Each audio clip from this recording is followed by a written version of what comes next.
السلام علیکم دوستو، مزید ویڈیوز کے لیے پختونخوا چینل کو سبسکرائب کیجیے گا، شکریہ۔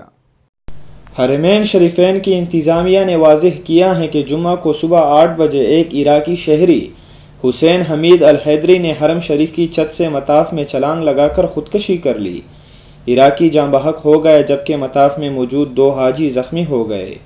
دونوں کی حالت خطرے سے باہر ہیں۔ مسجد الحرام سیکیورٹی فورس کے ترجمان نے بتایا کہ 8:10 پر حرم سیکیورٹی فورس کے اہلکاروں نے جائے واقعہ کا جائزہ لیا۔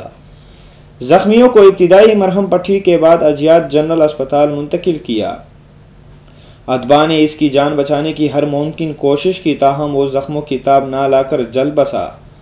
اسی دوران خودکشی کے اس واقعے کی ویڈیو سوشل میڈیا پر وائرل ہو گئی۔ دریں اثنا عراقی حج مشن کے ترجمان فہد حسن القنائی نے واقعے کی تصدیق کرتے ہوئے کہا کہ حاجی حسین حمید الحیدری کا سال پیدائش 1975 ہے۔ اس نے نامعلوم اسباب کے تحت حرم مکی میں خودکشی کی۔ اس نے چھت سے مطاف میں چھلانگ لگائی تھی۔